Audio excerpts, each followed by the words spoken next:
Translate this. I'll give you my job, sneered the Arab billionaire. But when the maid's daughter stepped forward and did it flawlessly, every soul in the room froze. In a glass tower above New York City, a billion-dollar deal was dying. One man's pride, one woman's silence, and one girl's courage, about to rewrite them both. Translate this, said billionaire Zayid Al-Jamil, his voice dripping with mockery. And I'll give you my job. The room laughed. The maid froze. Her daughter listened from the hallway. Every insult, every word. They thought she was invisible. They were wrong. Because when she stepped through that door, 14-year-old Emily Reed held more power than every man in that boardroom combined. This isn't just a story about a lost translation. It's the story of how a maid's child humbled billionaires and changed her mother's life forever. And before I forget, where are you watching from today? Leave a comment below. Enjoy the story.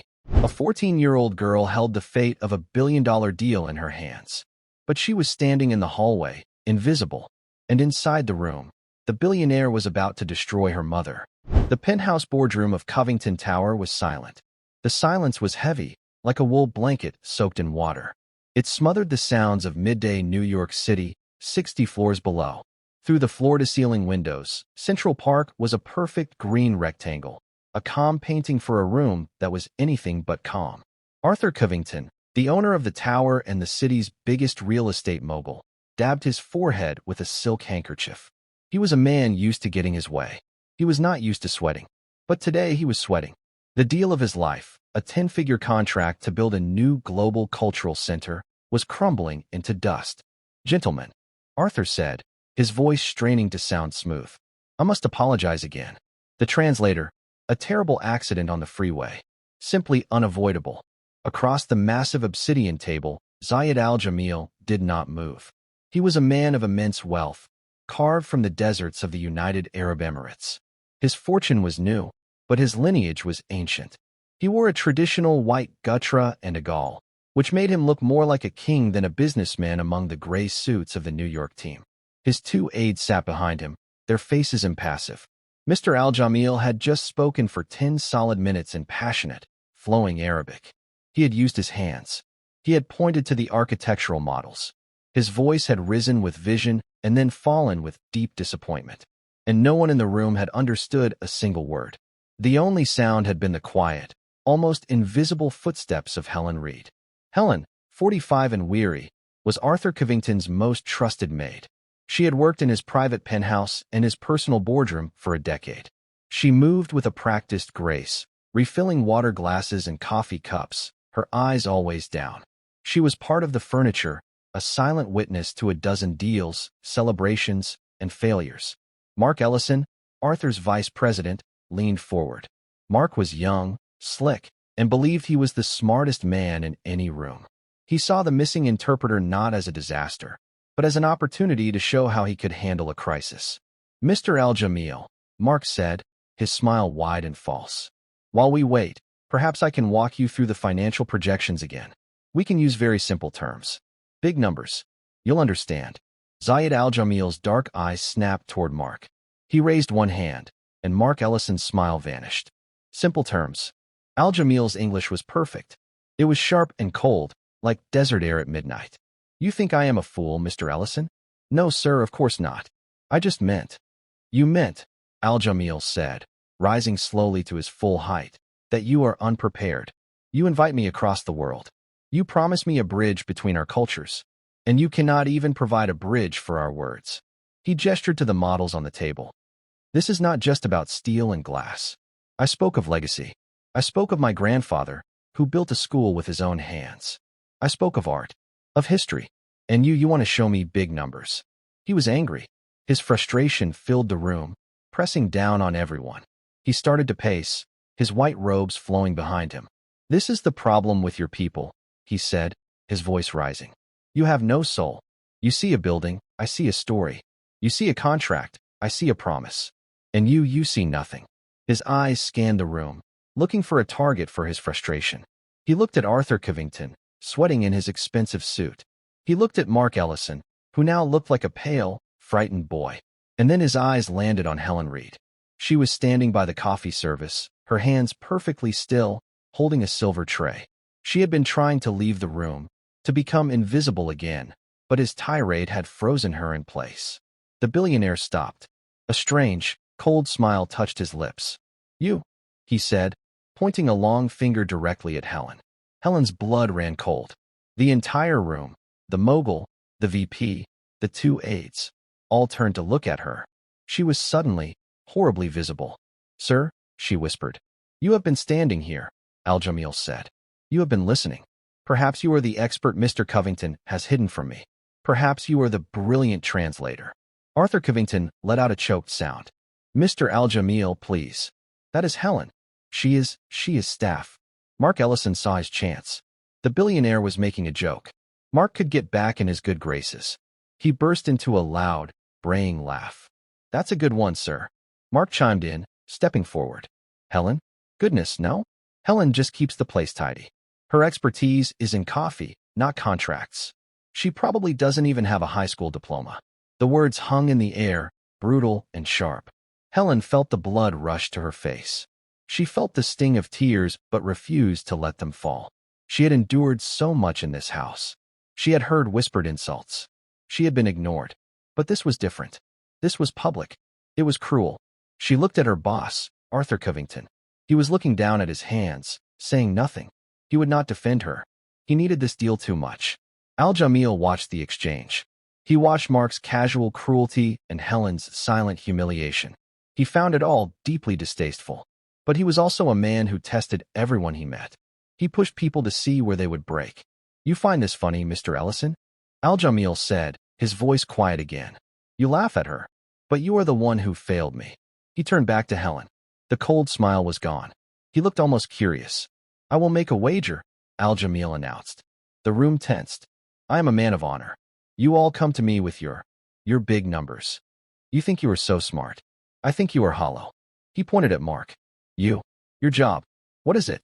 I am Senior Vice President of Global Strategy, sir," Mark said, puffing his chest out slightly. "Vice President," Al-Jamil repeated. He nodded.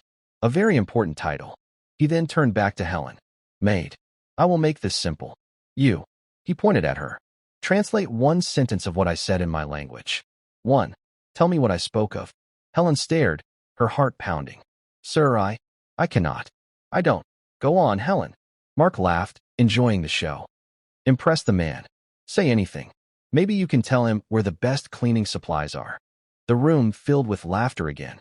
The other executives, silent until now, joined in. It was a nervous, terrible sound. They were laughing at her to appease the billionaire. Helen Reed lowered her eyes. "I am sorry, sir," she murmured. "I do not understand Arabic." "Of course you don't," Mark said, slapping the table. "What did I tell you? She knows her place. Some people are just meant to serve coffee. And you," Al-Jamil said, his voice suddenly like thunder, "are meant to be silent." Mark's smile froze. Al-Jamil looked at Mark with pure contempt. "You think this is a game. You are weak. You mock this woman, who does her job, while you fail at yours." He looked at Helen. "And you have no dignity. You let them treat you like a dog." He was disgusted with every person in the room. "This is over," Al-Jamil declared. "The deal is dead. My time is wasted." He motioned to his aides. They stood, gathering their briefcases. Arthur Covington looked like he was going to be sick. "Zayid, please, wait. We can find someone." "You will find no one," Al-Jamil said, walking toward the grand oak doors. "Because you do not value people.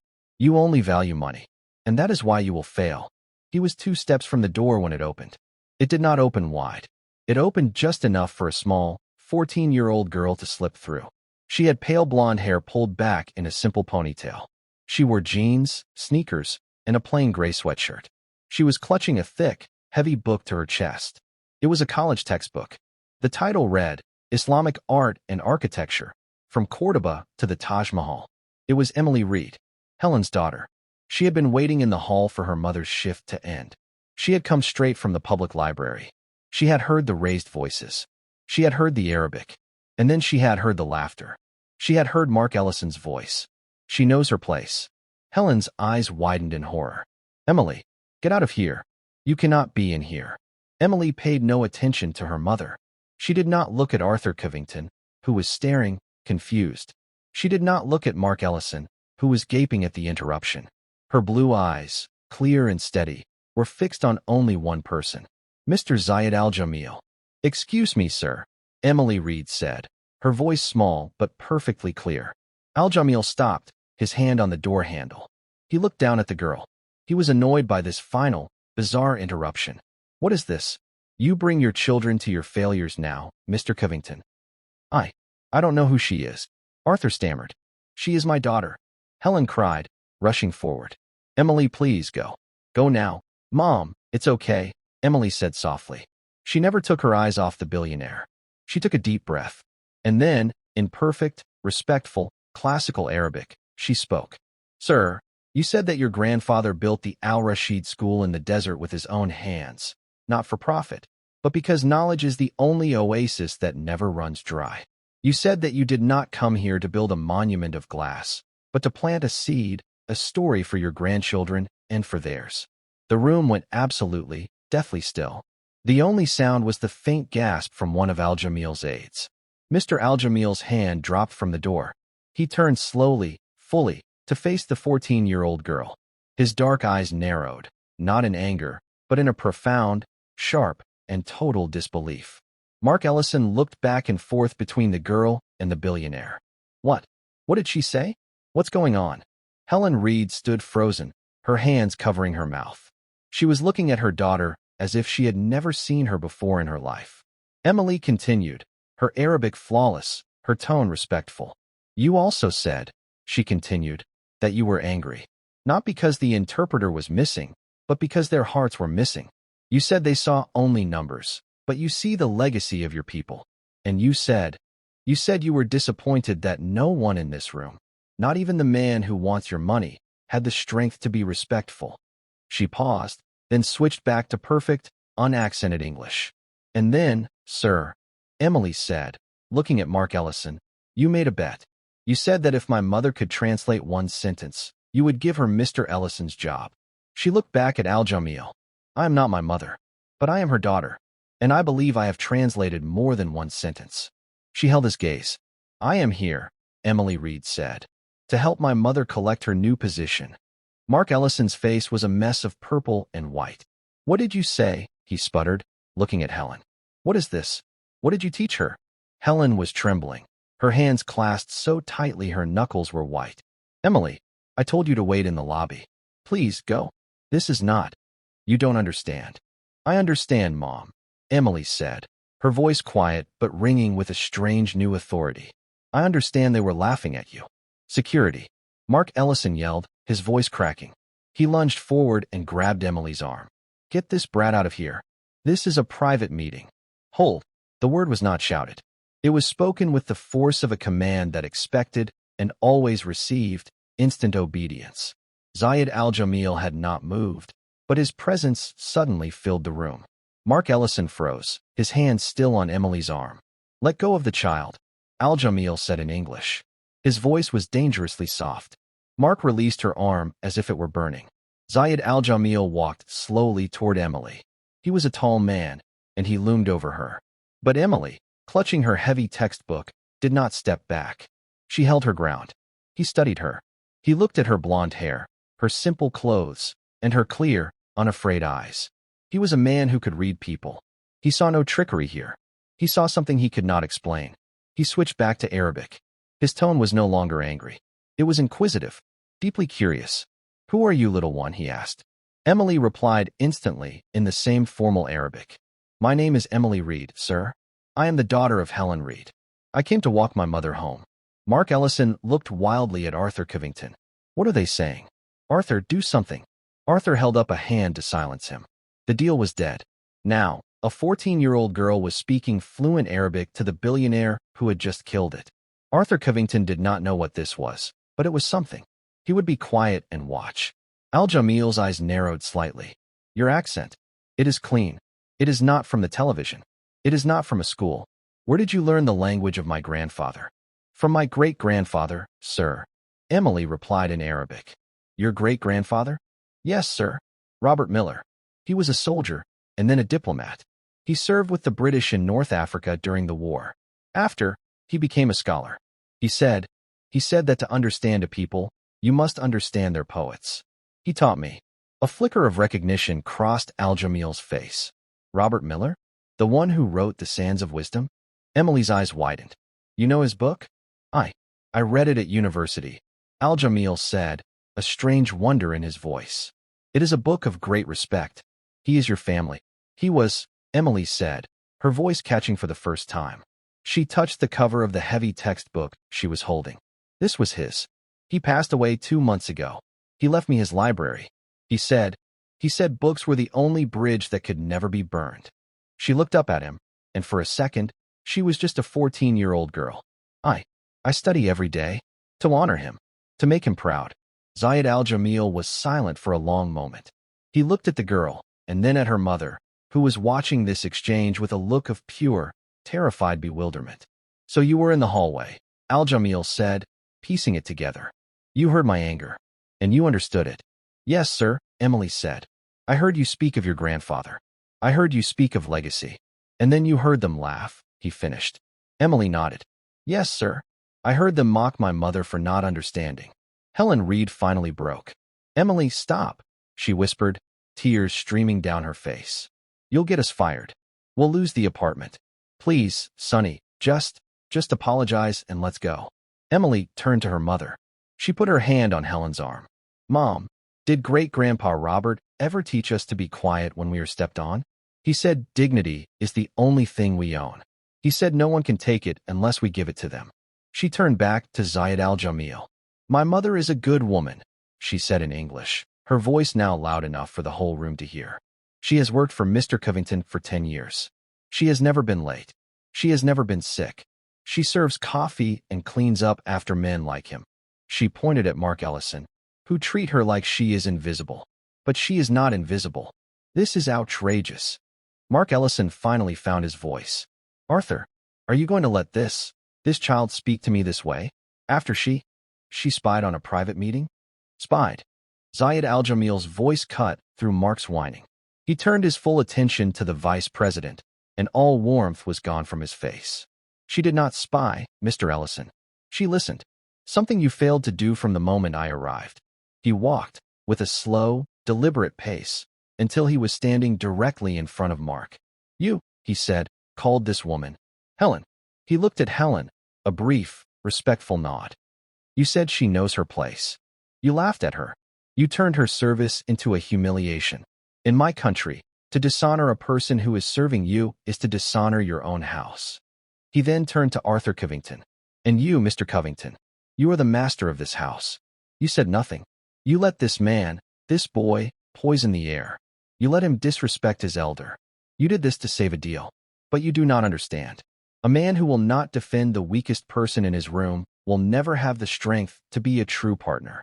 He looked from Arthur's pale face to Mark's trembling one. This girl, he said, gesturing to Emily, this daughter of your maid, has more honor, more intelligence, and more legacy in her small body than your entire company. Sir, Arthur Covington said, finally speaking. His voice was hoarse. I apologize for Mark's behavior. It was unprofessional. It was more than unprofessional, Al-Jamil said. It was a failure of character. He looked at Emily. A slow, sharp smile spread across his face. It was the smile of a man who enjoyed the game of life, especially when the board was suddenly and unexpectedly flipped. But a bet was made, he said in English, his voice resonating in the quiet room. I am a man of my word, and I am a man who respects a wager. He looked at Mark Ellison. You wagered your job. A vice president of global strategy. A very important title. That was a joke, Mark said, panic rising in his voice. It was banter. A figure of speech. I didn't mean it.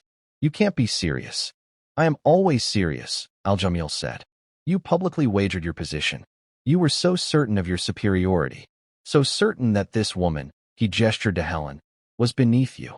You bet your entire career on her, and her family's incompetence. But you, Mr. Ellison, were the incompetent one. You lost. Mark looked desperately at his boss. Arthur, tell him. This is crazy. You can't let him do this. I've worked for you for 8 years.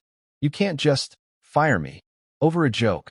Arthur Covington was a cold man, but he was a practical one. He looked at Mark, his eyes flat. He looked at the deal he had lost.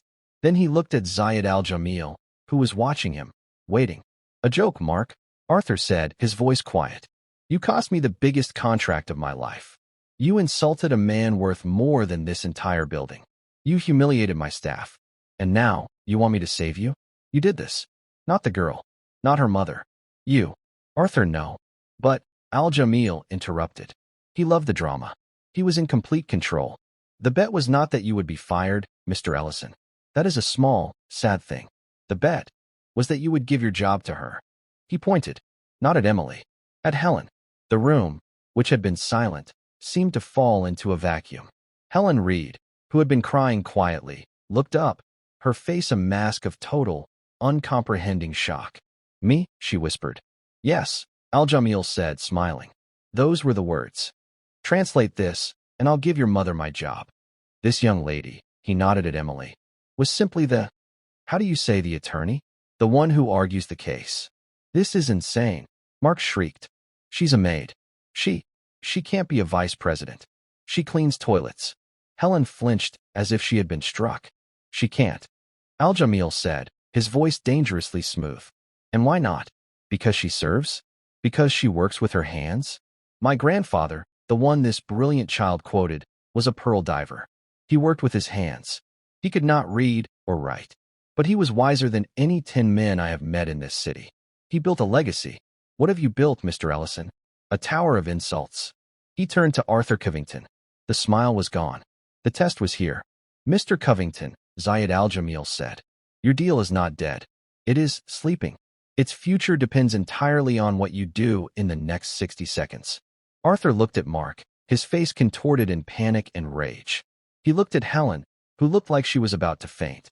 He looked at Emily, who stood, straight and proud, her great-grandfather's book held against her chest like a shield.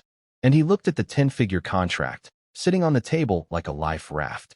"Mr. Al-Jamil," Arthur said, his voice shaking, This is highly irregular." "Legacy is irregular," Al-Jamil said. "Honor is irregular. You have one chance. Do you honor the wager, or do you stand by the man who shamed your house?" Arthur Covington took a deep breath. He was a builder. He knew when to demolish a failed structure. "Mark," he said, his voice as cold as the glass windows. "Clear out your desk." Mark Ellison's face went slack. The blood drained from it, leaving a pale, damp mask. Clear out my desk?" "Arthur, you're joking. This is assault. You're taking his side? A foreigner? Over me." "I am taking the side of my company, Mark," Arthur said, his voice void of all emotion. He pressed a small, discreet button under the lip of the table. "You are a liability. You have been for some time. This was just the final, public proof." "A liability?" Mark's voice rose to a shout. "I brought you the Al-Jamil deal. I set this up. You'd be nothing without me." He spun on Al-Jamil. You come in here with your robes and your..." He was shaking, words failing him. "You think you can just destroy my life? And for what? For her." He pointed a trembling finger at Helen. This nobody? This cleaner? You've ruined me for a joke." "I did not ruin you, Mr. Ellison," Zayid Al-Jamil said calmly. He had taken a seat at the table, as if he were a king holding court. "Your own arrogance ruined you. You built a house on sand, and the first small wind has blown it over. And you," Mark shrieked, turning on Emily. You little witch. You did this. Spying. Listening. You set me up." He took a step toward her, his face contorted in a mask of pure, unfiltered rage. Helen, seeing the threat, moved faster than she ever had in her life. She shoved Emily behind her, standing between her daughter and the enraged man. "No," she cried. "You will not touch my daughter." For the first time that day, Helen Reed's eyes flashed with a fire of her own. She was no longer a maid. She was a mother. Mark raised his hand, not to strike, but in a gesture of pure, sputtering fury. The boardroom doors opened. 2 large men in dark suits, Arthur's personal security, stepped inside. "Mark," Arthur said, his voice final. "It's over. These gentlemen will escort you to your office. You will pack your personal items. You will be out of this building in 10 minutes. You can't do this." Mark yelled. I'll sue you all. I'll tell the Post. You will do nothing," Arthur said. Your contract has a non-disparagement clause. If you say one word, you will forfeit your severance. Now go." The security guards took Mark firmly by each arm. He was a small man, and he deflated instantly, the fight gone. He was no longer a vice president. He was just a man who had lost his job. He looked small, pitiful. My things," he stammered, as they pulled him toward the door. "They will be mailed to you," Arthur said. They dragged him out. The heavy doors clicked shut, and the silence that returned was a new kind. It was not the heavy silence of tension. It was the empty, echoing silence of shock. Helen Reed was still standing, her arm protectively in front of Emily. She was breathing heavily. Arthur Covington sighed. He ran his hand over his face. He looked exhausted. He looked at Helen. "Helen, I. He didn't know what to say. You should sit down." Helen shook her head. "Mr. Covington, sir, I don't want that job." She spoke in a rush, the words tumbling out. "Please, Mr. Al-Jamil. It was a mistake. My daughter, she's just a child. She's bold. She reads too much. She didn't mean any disrespect. Please, I don't want his job. I don't want to be a vice president. I just want to clean. I want to go home. Please don't fire me." She was begging. After all of it, she was still terrified of losing the one thing she had. Emily looked at her mother, her heart breaking. "Mom, you don't have to beg. You didn't do anything wrong." "She is right," Zayid Al-Jamil said. He stood and walked to the window, looking out over the park. "Helen, you have nothing to apologize for." "But I don't want the job," Helen cried. It's not right. I can't do that." "I know," Al-Jamil said softly, turning to her.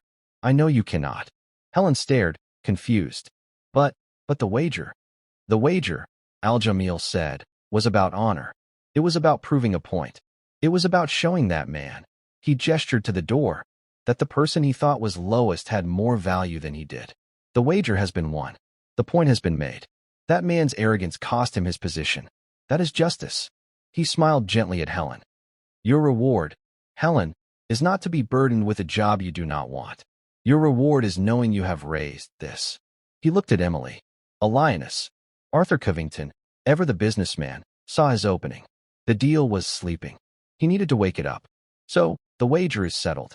Helen, you are, of course, welcome to keep your position, as you've always had it. With a bonus, of course. A significant bonus for this distress. A bonus." Emily stepped forward, her respectfulness gone, replaced by a cold disappointment. "Mr. Covington, that man humiliated my mother. You let him. And now you want to give her a bonus and send her back to the coffee cart." "Emily, hush," Helen whispered, pulling at her arm. "No, Mom." Emily stood firm. "Mr. Al-Jamil," she said, turning to the billionaire, "you said the bet was that he would give my mother his job. That means his office, his salary, his everything. She may not want the job, but she won it. It is hers to give away, not for Mr. Covington to take back with a bonus." Zayid Al-Jamil looked at Emily with an expression of pure, delighted surprise. He was watching a master negotiator, a 14-year-old girl, work. He stroked his chin. "She is absolutely correct. The position belongs to Helen Reed. The salary, the stock options, everything. It is hers, by right of a public wager made and witnessed." "Now, see here," Arthur began. "That is simply not." "It is simple, Arthur," Al-Jamil said. "You want my deal. You want to build my cultural center. You want my name on your tower. Then you will honor the bet. Fully. Helen Reed is now your senior vice president of global strategy. That is the first step." Helen looked like she was going to faint. "Sir, I'll resign. I resign." "Of course you will," Al-Jamil said, patting the air. "But not yet. You will first negotiate." He looked at Arthur. "Your new vice president, Helen Reed, has a request. She has a term of her resignation." Arthur Covington finally understood. This was not about Helen. It never was. This was about something else entirely. He looked at Zayid. He looked at Helen. And then, he looked at Emily. What is the term?" Arthur asked, his voice wary. Emily spoke. "My mother has worked for you for 10 years, Mr. Covington. She has a bad back. Her feet hurt. She is 45 years old, and she is tired. She doesn't want to be a VP. She wants to rest. She wants to see her daughter go to college without worrying about debt." Al-Jamil smiled. He nodded at Emily. Go on, child. Speak for your house. Emily took a breath. My mother will sign a paper, resigning from the position of vice president. In exchange, she looked directly at Arthur Covington. You will pay for my entire university education. All of it. Undergraduate and graduate school. Wherever I am accepted. Harvard, Yale, Oxford, wherever. Helen gasped. Emily, you can't ask that. I am not finished, Emily said, her voice clear as a bell. You will pay for my university, and you will pay my mother the full 10-year salary of the job she just won as her severance package. One lump sum. So she never has to serve coffee to a man like Mark Ellison again. Arthur Covington's jaw dropped. That is millions of dollars. That's blackmail. It's extortion. It is not, Zayid Al-Jamil said, his voice hard. It is the price of your disrespect. It is the cost of doing business with me. You want my deal? This is the price of admission. You do not get to save your 10-figure contract and save your millions. You lost a bet. Pay the winner. Arthur Covington was trapped. He looked at the girl. She was 14. She had just, in the space of 3 minutes, negotiated a multi-million-dollar severance package for her mother and a full-ride scholarship for herself. You are Arthur stammered, a very clever young woman. She is the granddaughter of Robert Miller, Al-Jamil said, as if that explained everything. She understands legacy, and she understands value. This is her value. This is her mother's value. Pay it. Arthur looked at the contract on the table. He looked at the 2 aides by the door, who had not moved. He looked at Al-Jamil, and he looked at Helen, who was staring at her daughter, not in fear, but in a new, profound, and blinding awe. He was a builder. He knew when a foundation was solid. He knew when to pay the price for the best materials. Done, Arthur Covington said, his voice hoarse. I'll have my lawyers draft the agreement. Helen, your resignation. Emily, your scholarship and your mother's severance. It's done. No, Al-Jamil said. Arthur froze. What now? We do not need your lawyers, Al-Jamil said. Their job is to twist words. I am a man of the desert. We make a deal with a handshake. And I do not trust your handshake, Mr. Covington. I trust hers. He looked at Emily. I have a condition of my own, Al-Jamil said. For the deal? For the cultural center? Anything, Zayid. Arthur said, desperate. My deal? Our partnership will have an overseer. A consultant. Someone who will ensure that the soul of the project is not lost. Someone who will ensure that the legacy I spoke of is respected. Someone who will bridge our cultures, as you failed to do. A consultant, Arthur said, relieved. Yes, of course. We can hire anyone. The best in the world. I have already chosen, Al-Jamil said. You will pay for her education. That is good. But her education must not be hollow. It must be real. She will learn from me. From my people. From my business. He looked at Emily. I am not offering you a job, little one. I am offering you an apprenticeship. You will be my personal consultant on this project. You will work with me. You will travel with me and my family, as your studies permit. You will be the bridge. You will be the translator, not just of words, but of ideas. I will pay you for this service. And I will teach you what your great-grandfather knew. He turned to Arthur. And that, Mr. Covington, is my final term. The girl. She is the key. Do you accept? Arthur Covington looked at the 14-year-old girl in the gray sweatshirt. She was the gatekeeper to the biggest deal of his life. Miss Reed, Arthur Covington said, his voice cracking. Do you accept? Emily looked at her mother. Helen, her face stained with tears, nodded. It was a nod of fear, of shock, but also of incredible, earth-shattering pride. Emily turned back to the 2 most powerful men in the room. I accept, Emily Reed said. On one condition. Al-Jamil actually laughed, a short, sharp bark of surprise. She has more. Just one, Emily said. Mr. Covington, I want you to apologize. Apologize? Arthur said, confused. I just gave you. Not to me, Emily said. To her. She pointed at her mother. I want you to apologize to my mother. For the 10 years you let men like Mr. Ellison treat her like she was invisible. For not defending her. Zayid Al-Jamil held his breath. This was the true test. Arthur Covington, the billionaire mogul, stood in his own boardroom. He was being dressed down by his maid's daughter. And the deal of his life hung on his next words. He turned. He faced Helen Reed. He bowed his head.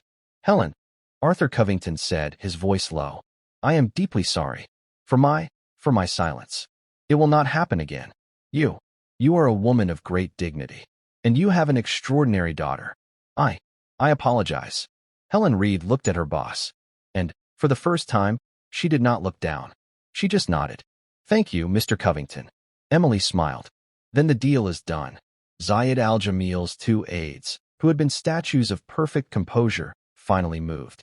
One of them, a younger man named Khalid, stepped forward and bowed slightly to Emily. He spoke in Arabic. Little master, he said, his voice full of respect. That was a lesson in negotiation I have not seen, even in the souks of Marrakesh. Your great-grandfather would be very proud. Emily blushed, the 14-year-old girl returning for a moment. Thank you, sir, she replied in Arabic. Arthur Covington cleared his throat. The tension was gone, replaced by the awkward, buzzing energy of a crisis that had, impossibly, turned into a victory. He was still processing the numbers. He had just paid millions to save billions. It was a good deal. It was a great deal. Well, Arthur said, smoothing his tie. He was all business again. Zayid, my friend. We have a cultural center to build. We do, Al-Jamil said. He looked at his watch. My team will stay. They will finalize the preliminary contract with your team. The one we discussed. No changes. Of course, Arthur said, snapping his fingers. His own executives, who had been silent observers, jumped to attention, relieved to be back on solid ground. Gentlemen, please escort Mr. Al-Jamil's aides to the South Conference Room. Get them anything they need. The aides bowed to Al-Jamil and left, followed by Arthur's team. Soon, the room was empty, save for Arthur, Zayid, Helen, and Emily. Arthur looked at Helen. It was the first time he had ever truly looked at her. Helen, he said, his voice quiet. The paperwork for your severance and for Emily's scholarship fund will be drawn up by my personal accountant. It will be on your kitchen table by tomorrow morning. You have my word. Thank you, Mr. Covington, Helen said. She was still trembling, but her voice was steady. And Helen, Arthur added, you do not need to, finish your shift. You can go home. Now. Yes, sir. I know. She looked down at her simple uniform. The blue apron. The comfortable, worn-out black shoes. She had put this on at 5 o'clock this morning, her back already aching. She felt a sudden, powerful urge to tear it off. But she didn't. She just unfastened the apron, folded it slowly, and placed it on the coffee service cart. She was done. Good, Arthur said, nodding. He looked at Emily. Miss Reed. I will see you soon, I expect. You will, Mr. Covington, Emily said. Zayid, Arthur said, offering a hand. Al-Jamil took it. Arthur, you are a wise man. You bent. That is why you will not break. We will build a great thing. Thank you, Zayid. Arthur Covington, the mogul, nodded once to the former maid and her daughter, and then left the boardroom. He needed a drink. Now, only the 3 of them remained. Zayid, Helen, and Emily. The billionaire looked at Helen. He saw the shock. He saw the exhaustion. He saw the terror of a life that had just been completely rewritten. Helen, he said, his voice now gentle. It was the voice of a grandfather, not a tycoon. You have had a difficult day. Yes, sir, she whispered. You should not go home on the bus. The subway. It is not fitting. Sir, we are fine. We always. No, Al-Jamil said, with a quiet finality. Today is not always. Today is the first day. My personal car is downstairs. My driver, Rashid, will take you home. He turned to Emily. And you, young scholar. Your apprenticeship begins not tomorrow. It begins now. Sir, a consultant must have the tools of her trade, he said. He reached into his robes and pulled out a slim, expensive cell phone. This is for you. It is a direct line to my office. My assistant, Amira, will be in touch. She will arrange your travel documents. Emily looked at the phone. It was sleek and black and worth more than their rent for 6 months. I cannot accept this, sir, Emily said. It is not a gift, Al-Jamil said sternly. It is equipment. You are on my payroll now. I pay you to be available. I pay you to study hard. I pay you to continue to be the granddaughter of Robert Miller. Do you understand? Emily looked at him. She saw the test. Yes, sir. I understand. It is equipment. Good. He smiled. He then offered his arm, not in a romantic way, but in the old-fashioned, courtly way a gentleman offers to escort a lady. He offered it to Helen. Helen looked at his arm, covered in the fine white fabric of his dishdasha. She looked at her own hands, red and rough from a lifetime of cleaning. "Sir, Helen," he said softly. "You are the mother of my most valuable consultant. You are a woman of great dignity. Please, allow me." Slowly, her hand shaking, Helen Reed took the arm of the Arab billionaire. Zayid Al-Jamil walked them out of the boardroom, past the shocked secretaries and the silent executives. He walked them to his private elevator. They descended 60 floors in total silence. When the doors opened, they were in the grand marble lobby. The doorman rushed to open the door. A long, black Rolls-Royce was waiting at the curb. Zayid did not let go of Helen's arm until he had personally handed her into the plush back seat. Emily slipped in beside her. "Rashid," Al-Jamil said to his driver, "take them home. Safely." "Yes, Sayyidi," the driver said. Zayid Al-Jamil looked through the window at Emily. "I will be in New York for 1 more week. I will see you before I leave. Study hard, young scholar." "Yes, sir," Emily said. The heavy door shut with a solid, expensive thunk. The car pulled away from the curb, silent as a ghost. Helen and Emily sat in the back, surrounded by soft leather and polished wood. They drove through the streets of New York, but they were no longer on the streets. They were floating. They passed the bus stop where Helen usually waited, her feet aching in the rain or the snow. Helen looked at her daughter. Emily was holding the heavy art book in one hand and the new, sleek phone in the other. "Emily," Helen whispered. "Yes, Mom." Did that just happen?" Emily looked at her mother, and a slow smile spread across her face. "Yes, Mom. It just happened." Helen leaned her head back against the soft leather. She closed her eyes, and for the first in 10 years, she did not think about tomorrow's cleaning schedule. She did not think about the rent. She did not think about the ache in her back. She just rested. The ride took 40 minutes. It was 40 minutes of silence. It was the silence of a life ending and another beginning. The Rolls-Royce, long as a boat, looked absurd parked on their street in Queens. Neighbors peeked out from behind their curtains. The driver, Rashid, got out and opened the door for them, as if they were royalty. "Ma'am, miss," he said with a nod. Helen and Emily walked up the 3 worn concrete steps to their apartment building. They walked down the hallway that always smelled faintly of bleach and old cooking. Helen put her key in the lock. The lock was sticky. It had always been sticky. She turned it, and the door opened with its familiar squeak. They were home. The apartment was small. It was 2 rooms.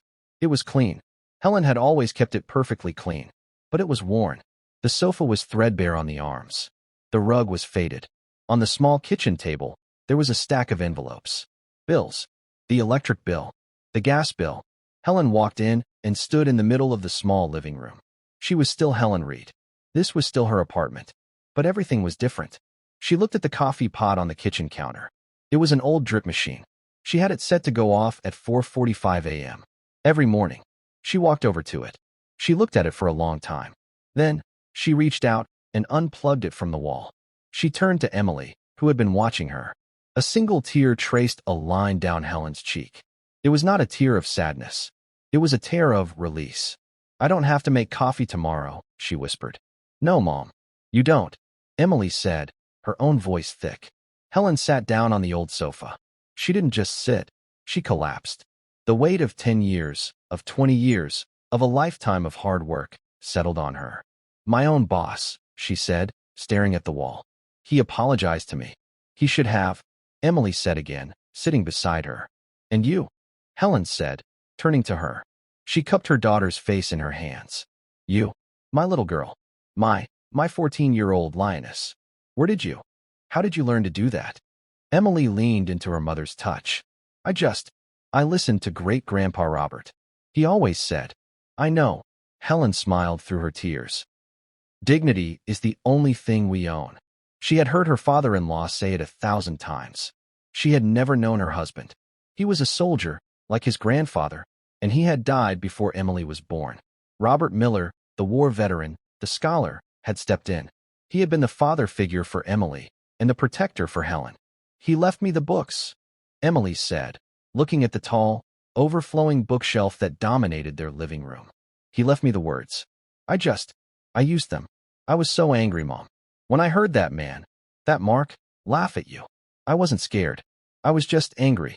I knew what Mr. Al-Jamil was saying. I knew he was angry about legacy. I knew it wasn't about the money. And I knew great-grandpa Robert would have been angry too. Helen hugged her daughter, holding her so tightly she could barely breathe. Oh, Emily, my smart, brave girl. You saved us. No, Mom, Emily said, her voice muffled in her mother's shoulder. You saved us. You worked for 10 years. You endured them. You showed me what dignity was. Even when they laughed. You never broke. I just opened the door for you. They sat like that for a long time, as the sun began to set, casting long shadows into the small apartment. The next morning, a courier delivered a thick envelope. Inside was a cashier's check for an amount that made Helen feel dizzy. It was more money than she had ever seen. It was more than she could even comprehend. And there was a contract. It was not from Arthur Covington's lawyers. It was from Zayid Al-Jamil's personal office. It was a trust set up for Emily's education. It was ironclad. And there was a simple, handwritten note on thick, cream-colored paper. Helen, rest. Your work is done. Let her work begin. CA. 1 month later, Mark Ellison sat in the sterile lobby of a competing real estate firm. He was waiting for an interview for a junior analyst position. The hiring manager came out. He looked at the resume. He looked at Mark. Mark Ellison, the manager said. You worked for Arthur Covington. Yes, sir, Mark said, trying to summon his old, slick confidence. I was senior vice president. I sourced the Al-Jamil deal.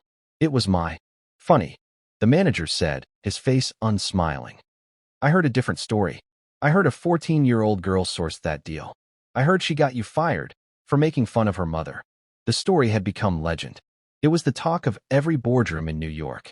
Mark's face turned red. That's a lie. It's a distortion. Is it? The manager said. We value respect. Here, Mr. Ellison. We can't have people on our team who are liabilities. I'm sorry. The position has been filled. Mark sat, stunned. He watched the manager walk away. He was not just unemployed. He was a punchline. He was irrelevant. 2 months later, the penthouse boardroom at Covington Tower was set for another meeting. Arthur Covington sat at the head of the table. Zayid Al-Jamil sat at his right hand. The room was filled with architects and engineers, looking at new models. The south entrance, Arthur said. Zayid, I think we should use Italian marble. A moment, Al-Jamil said. He looked to the end of the table. Miss Reed, what does our consultant think? Emily Reed sat at the table. She was no longer in a gray sweatshirt. She wore a simple, professional blue dress. She was still 14, but her eyes were steady. She looked at the plans. Mr. Al-Jamil, she said, her voice clear and confident. You said you wanted this to be a bridge. Italian marble is beautiful, but it is just another New York building. The entrance to the cultural center, perhaps it should be Omani limestone. It's what your grandfather used to build his school. It would tell the story. It would be a piece of your legacy. Zayid Al-Jamil looked at Arthur Covington.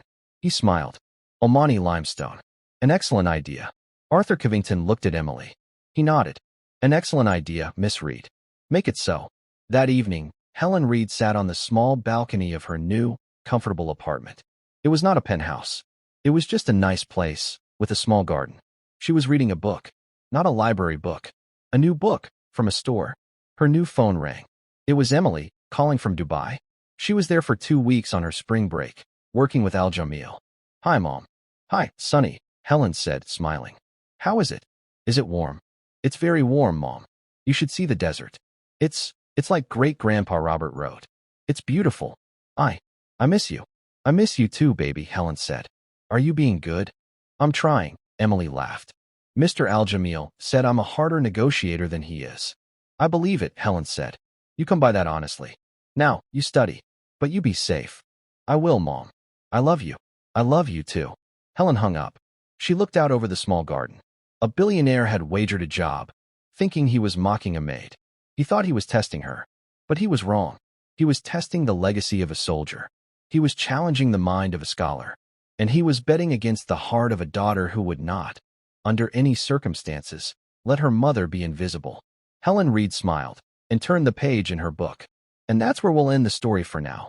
Whenever I share one of these, I hope it gives you a chance to step out of the everyday and just drift for a bit. I'd love to know what you were doing while listening. Maybe relaxing after work, on a late-night drive, or just winding down. Drop a line in the comments. I really do read them all. And if you want to make sure we cross paths again, hitting like and subscribing makes a huge difference. We are always trying to improve our stories, so feel free to also drop your feedback in the comment section below. Thanks for spending this time with me.